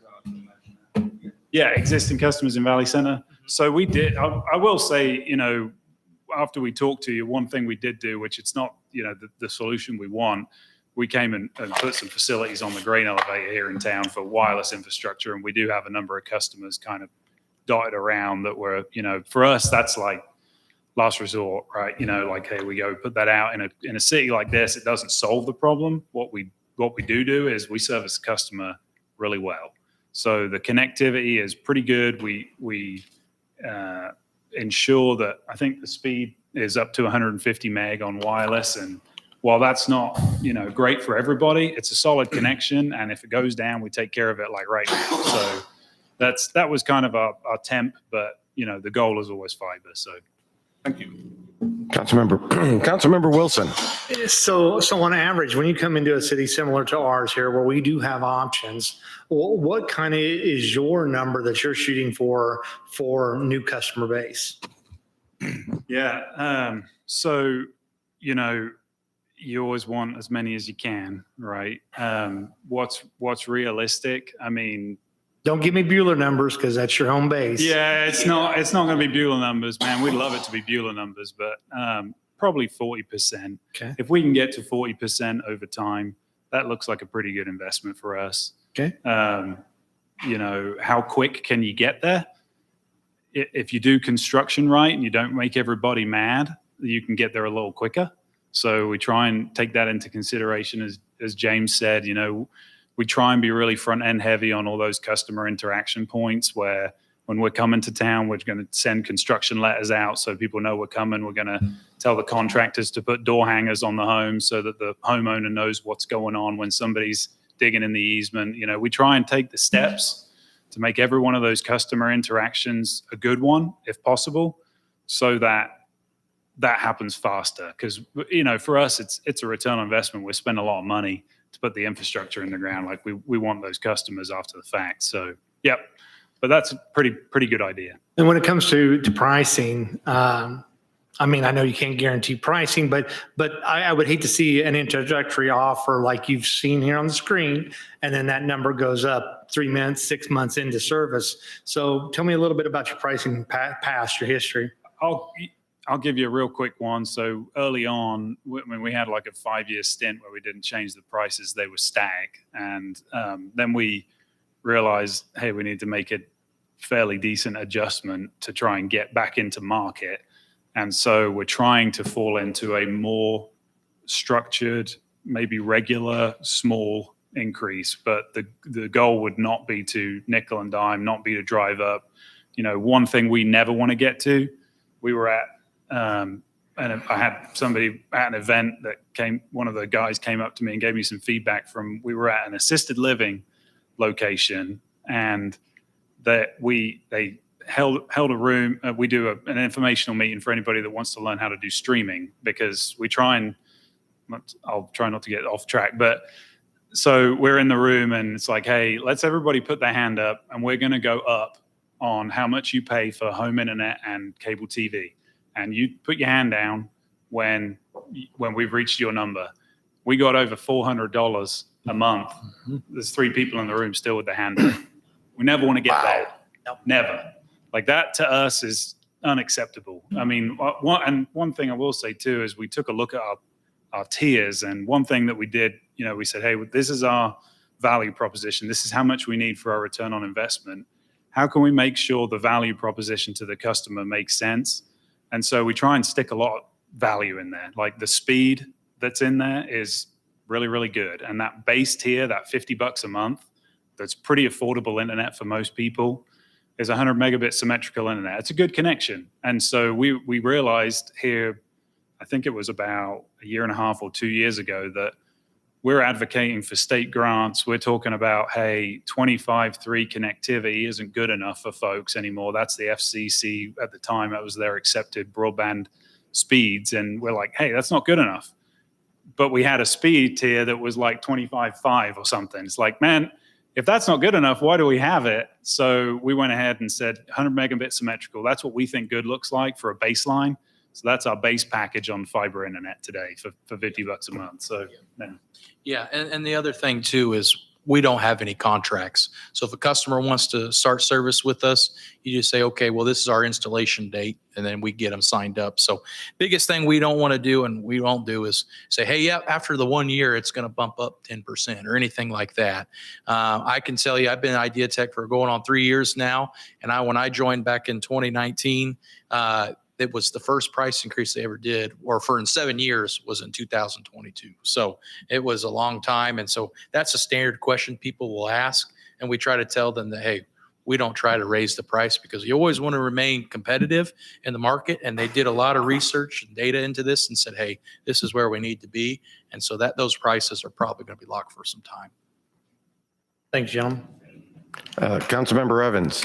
I have 2 questions for you. The first one is, for the fiber internet options, what's the installation cost?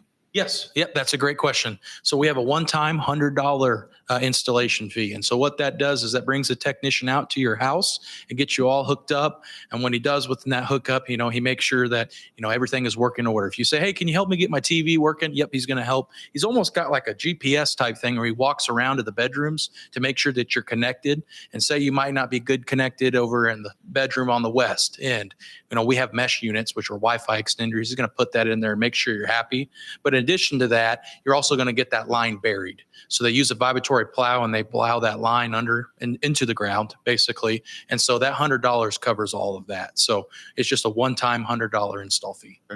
The next question you kind of answered a little bit. I was going to ask, how much of an impact does that have to a customer installing this fiber? Yes. So we'll have the pedestals out at the street or wherever in the alleys, easements, things like that. When a customer calls us, that's when we will actually bring a line to their home. And so we try to be as invasive as possible. We try to go in through existing access points. Last thing we want to do is drill anything into anyone's home. And so they've gotten creative. I've seen them go through air conditioning ducts. I've seen them go with power lines. Customers know their house better than anybody a lot of times. And so they'll say, hey, can you put it over here? And the nice thing is it's our installers, so it's Idea Tech installers, and they'll make sure that they can get that. So we try to make it as least invasive as possible. Some owners have dogs, and they say, hey, my dog's going to chew that line up. So we do pre-buries. So you can call us and say, okay, we're going to do a pre-bury first. After we get that pre-bury done, then we'll get you an install date where the actual technician comes in and installs your internet at your house. So there's options because we know when grass season is upon us, everybody wants to mow. They got nice lawns. They don't want to see a line on the grass. And so we try to use our contractor Idea Tech to try to make sure we plow. But again, sometimes weather affects it. When it rains, we don't want to put that machine on it. So we got to wait sometimes. But it's about 2 weeks to follow up on the next question to how long will it take from install to get that line buried? About 2 weeks is our goal. So, thank you, gentlemen. Councilmember Bass. I currently have Cox. I think it's approximately $60 a month, but my new customer promo is about to end. So that's probably going to probably double here in the next 2 months. My billing cycle actually ends at midnight tonight. Starting 2 days ago, I went up 2 $10 increments. As I'm talking, I probably just went up another $10. So do you are committed to not putting data caps? 100%. Yes, that's even on the fine. Let's see, but it's not fine. It's bold and on the website. Yeah, because that's the biggest thing is because we know that your TVs, even if it's turned off, it pulls bandwidth. And a lot of people, don't know that. Xboxes, things like that. All that. Yep. We don't want to ever have to charge somebody, oh, you went over band and here's a $39 a month extra added fee. We don't do that. And for our competitive thing that puts us ahead is we don't do that. So no throttling. So you can download as much as you want. You don't have to worry about us throttling you. You're going to get that unlimited. So we say. I'll really quick, I'll kind of, something that I really appreciate about Daniel. I'm not a tech guy, but when describing this issue to me, it really kind of got me like understanding, why we do what we do. And if you hear from an advocacy perspective, there's other providers in the state that, they'll go to the legislative session in Topeka and they'll talk about what good looks like for broadband in Kansas. And they'll say things like, hey, we got lots of customers on 25 meg internet. They're perfectly happy. You don't really need any more than that. It's amazing, right? You'd be shocked. Yeah, you saw that. Yeah, you did catch my look. I'm like, people out there saying who's telling you that? And I want to see those people, please. Yeah. and we hear it, we do wireless infrastructure too. And we hear that from the wireless team where they say, hey, speed isn't everything. It's true in some cases. You can give a good internet connection without tons of speed. But if you don't enable people to have no data cap, you don't enable the technology at home to have no data caps and plenty of speed, people won't create the devices that you use at home that use that much bandwidth, and we'll never go forward, right? So we come and we say, hey, here's the connection. It's high bandwidth. It's no data caps. And as long as you enable all the homes to receive that, then the folks that create technology in wherever they are will create new devices that will do more, that will consume that bandwidth. And that's why we think, hey, somebody comes in and says 100 megabits, okay, well, 2.5 gigs a little better. No data caps is how we're going to enable you to go out, and we're going to enable tech folks to come and build things that we didn't even know existed. And in 60 years, we'll still be able to use the infrastructure that we put in today because it's scalable to keep handling more speed and more data and all the things that will be created. And that's why we believe in fiber. I just want to kind of like give you a window into the philosophy of the guy that's steering the ship. It's like, our goal is not to stifle growth. It's to create the infrastructure that enables technological growth. And we don't want to stifle the consumer by data caps and all the things that mean that they can't adopt the services that we offer. So. Appreciate it. Anybody else? Motion to waive first reading of ordinance 1389-23 and give final approval of ordinance. No. They've got to be two separate motions. So first, it's written wrong. So just read the first part and stop after the ordinance 138923. Got it. Motion to waive first reading of ordinance 1389-23. Second. I have a motion in multiple seconds to waive the first reading on ordinance 1389-23. All in favor, raise your hands. Motion carries. Continue. Motion for approval of ordinance 1389-23, granting a contract franchise agreement to Ideatech Telecom LLC to construct, operate, and maintain a telecommunications system. I have a motion and a second. Is there any further discussion? See how much we really wanted it? He's going to read right through the motion. All in favor, raise your hands. Starting tomorrow. The whole city. Motion carries. Congratulations. Thank you. And Guys, you're already 10 minutes late and getting that line down. Just got to walk the walk. So. That's right. Absolutely. Thank you guys very much. Thank you very much. Please stick around because I do want to talk to you guys afterwards too. Yep. All righty. Item B, request to forego bidding process and approval purchase of water service equipment for Meridian Street project. And I thought the motions were long. How do I follow all that? So as we discussed earlier in my budget presentation, this is in anticipation for the Meridian's water line portion from Second to Fifth. As I said, there's a water line underneath the middle of the road. In order to redo that road, we got to put in a new water line off the road. Along with this water line is going to come about 40 new services. With all the lead times and gathering equipment right now, we're asking to forego our purchasing policy bidding requirement and to accept the quote from Windwater for all the equipment for 50 services, so we can get the extra 10 is to restock our equipment. And so we can have that equipment on time so we can get started on that water line. We were looking at up to and surpassing 24 weeks lead time, even by ordering from a vendor that carries our standard manufacturer of setters. Question? Councilmember Wilson? Yeah, right now, I'm sure you've done this due diligence on pricing. Is this a good price? I mean, for the 50 units that we're asking for, falls in line? We Since we're- reached out, and you can get these from other vendors. They'd have to special order them out. They don't carry our standard is AY McDonald setters. And if they don't carry them, then of course they can get them, but they'd have to special order them out. Okay, thank you, sir. Councilmember Kerstetter? Okay, piggyback off of what Mr. Wilson just said. Do they actually have these in stock, or are they 24 weeks out? Well, they would have a few, but they don't have them all. They don't have all 50. They don't have Okay. all 50, no. All right, I misunderstood what you said then. Yeah, my mistake. So I'm going to, when we started approving this project, we should have known that this would have been coming up. So when did we approve this project? Well, the project hasn't even gone out to bid yet. That's why, so what will happen is, so the cost of these, what will happen is in anticipation for that, when the process goes out to bid, when we go to put it out to bid, they will bid it less this cost. Okay. All right. That make sense? Yeah, no, Sorry, I left that part out. There's, we have multiple irons in the fire, so keeping them all straight. Tell me. And Windwater's who we normally deal with, don't we?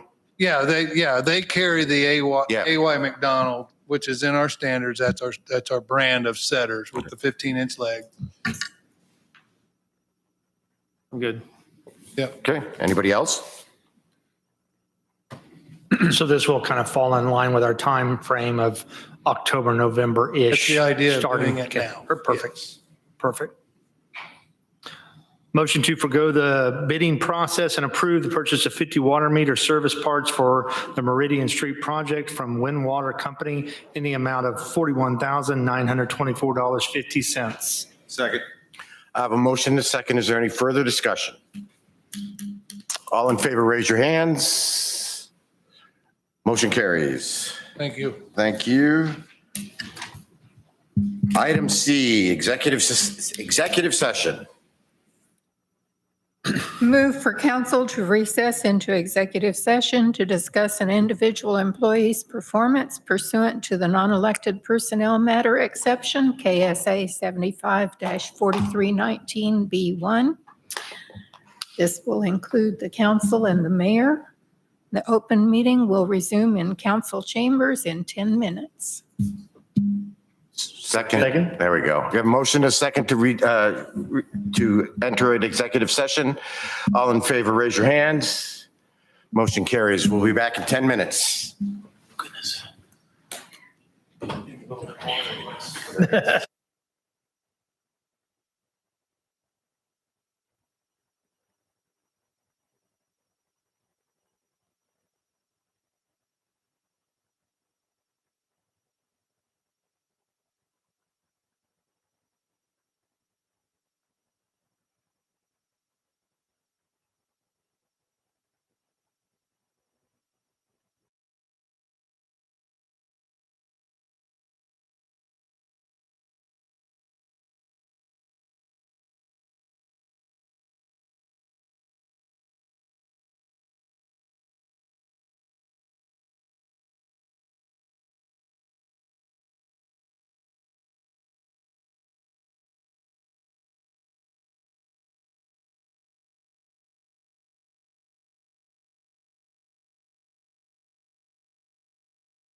Council is back in session from the executive session.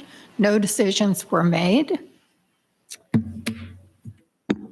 So go ahead And I move to, just return back into it. You can just do return back to executive session and so now we need to recess into an executive session to discuss an individual employee's performance pursuant to the non-elected personnel matter exception, KSA 75-4319B1.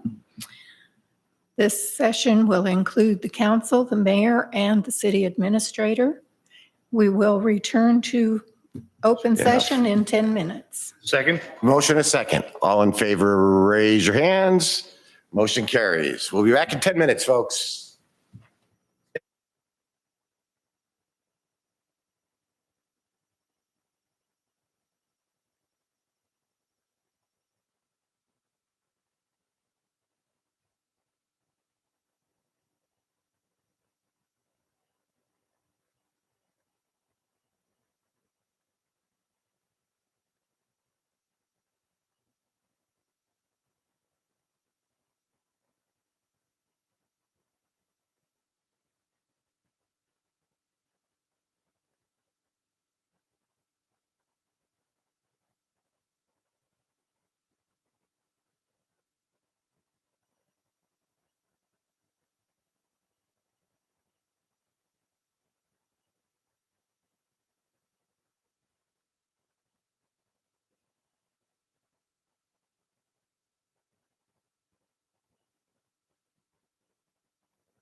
Okay, council, ladies and gentlemen, at this time, I would like to announce that we have, first of all, extended Mr. Clark's contract through 2027. Along with that, we have decided to extend his severance pay to 8 months, and as well as that for Cobra. We've also decided to give him a 12% pay increase. Now, that sounds like a lot, but I do want you to know that last year, Mr. Clark reinvested his pay increase and did not take it. So this is a well-deserved increase, even though it seems like it's a lot. It's a lot because he did forego it for last year. So with that said, is there a motion that matches what I just said? So moved. Second. I have a motion and a second. I hope you got all that down of what I said. I was like, seconds. Yeah. Did you get, I can give you the details of what I just said too. Yep, I got it. Okay. I have a motion and a second. Is there any other discussion? All in favor, raise your hand. Motion carries. Now, on a side note, we did tell him he can't wear any Green Bay Packers stuff anymore. Or memorabilia in the city hall as well. So. Only Chicago Bears. Yeah. Be much better than the Packers this year. All right. Okay, guys, let's go on to the consent agenda. Motion to approve consent agenda is presented. Motion and a second for the consent agenda. All in favor, raise your hands. Motion carries. Okay, we'll move on to staff reports. You're actually just gonna, you usually just jump up and go. Mr. Schreck. Wow. Thank you. Mr. Owens. Chief Newman. Good evening once again. I just wanted to bring something to your attention in case you see something in the paper. Chris and I had talked this week. You may see reports that appears like we're responding to EMS calls in Park City. That's not. Most of the time, 99.99% of the time, that's not going to be accurate. Right now, we're working through bugs still. The county's working through bugs with the new CAD system. And so our fire department's getting dispatched to Park City medical calls. That generates a run number, and so it appears that we're going, but they're getting disregarded. And so not very often do we respond to medical calls outside the city unless we're specifically requested to assist. But I just wanted the council to know that in case you see that. Okay, thank you very much. Mr. Eggleston. Wait a minute. Oh, hold on a second. Councilmember Colbert. Sorry. Sorry, Chief, you're not getting away that I easy. apologize. I just have one question. I've been reading that there's been a lot of problems with the cameras that are checking the tags on the cars. Are we having any problems in the city? The flock cameras? Complaints or anything? The issue. Problems as in? The issue that Bel Air voted it down. I don't know if you saw that in the paper, but. I did see that. Yeah, that's not.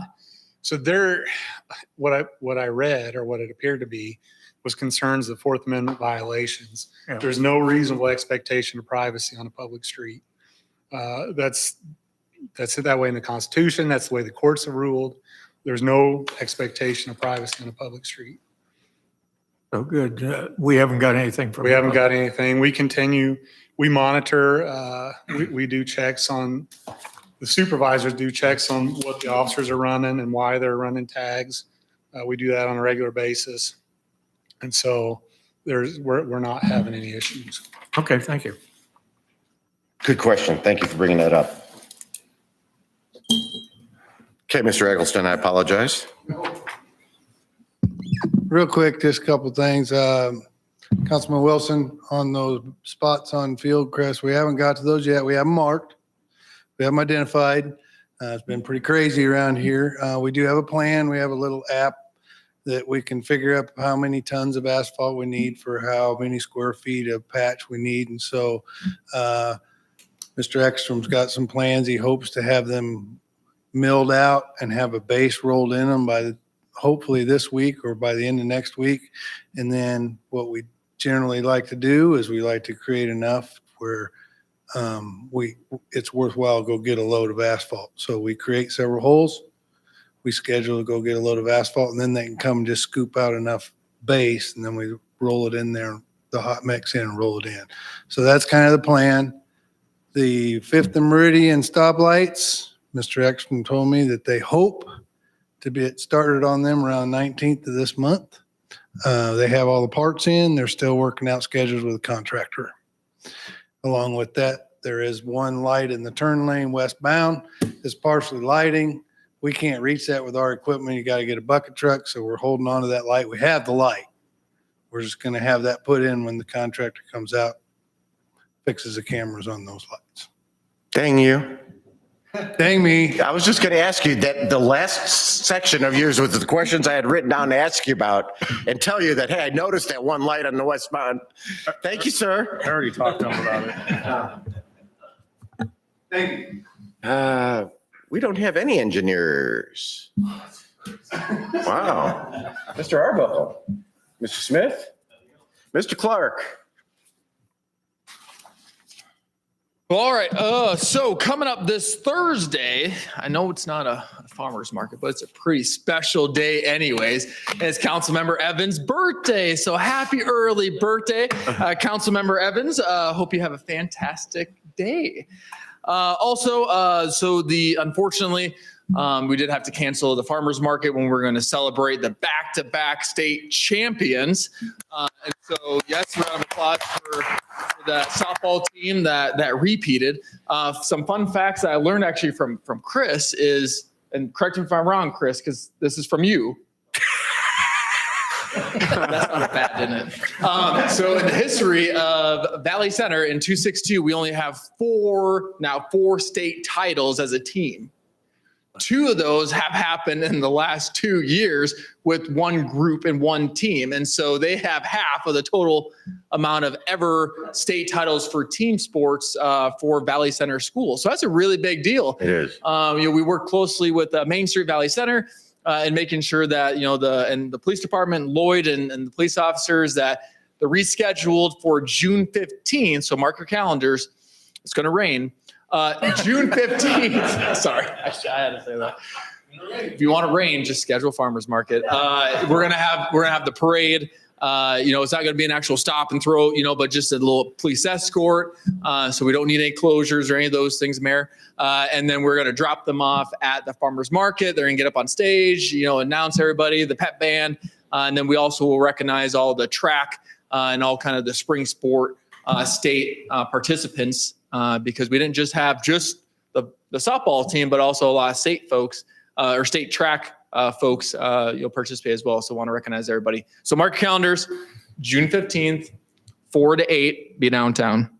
Also, too, just want to thank you all. Thank you for your confidence. Appreciate it. This is going into now my 4th year. I can say that this is the longest now that I have ever served in one community as the city administrator.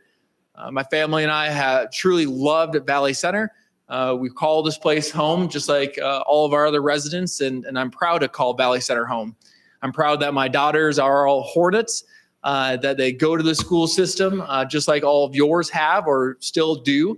And also, everything that we've accomplished and everything that we have yet to accomplish would not be done without our department directors and all of our city staff. I mean, we cannot be successful without everyone working together from the bottom up, top down, side to side, everyone in the city staff. So, thank you for everything that you all do to make us look good every day. Appreciate it. Also, working with the library, working with all of our associations, the chamber, and the school district is truly an incredible place to call home, and looking forward to it for many years to come. So thank you. I'll stand for any questions. See none. Thank you, sir. Thank you. Move on to governing body reports. I have nothing else. Councilmember Stam? I have nothing. Councilmember Evans? I have nothing. Councilmember Bass? Nothing for me. Councilmember Gregory?